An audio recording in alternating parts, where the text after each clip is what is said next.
Frankly, is history. I think history says something about what a person's future will be like.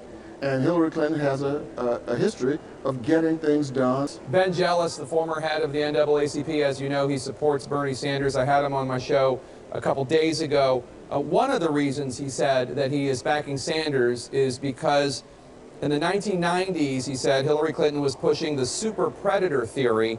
Quote, this notion that a child at age 6 months could be so sociopathic as to be beyond redemption, that was frankly only ever used to describe the actions of young black men. Not just gangs of kids anymore. They are often the kinds of kids that are called super predators. No conscience, no empathy. We can talk about why they ended up that way, but first we have to bring them to heel. What's your response to that? Look, I saw that interview with Ben Jealous, who I have respect for.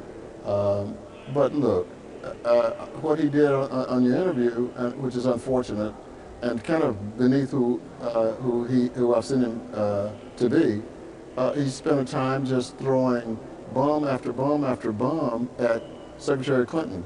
I don't think that that's necessary. I think what we need to be doing, especially African Americans, is pointing out to the public, to African American voters and others, of what we have experienced with these individuals, and what we've experienced will lead to what we think they can do. This bill would have put more police on the street, would have locked up violent offenders so they never could get out again, would have given more prison construction money available to the states and as well as the federal government. This is not a crime prevention bill. This is a punishment bill, a retribution bill, a vengeance bill. All over the industrialized world now, countries are saying, let us put an end to state murder, let us stop capital punishment, but here what we're talking about is more and more capital punishment. What we're discussing now is an issue where some of our friends are saying, we're not getting tough enough on the criminals.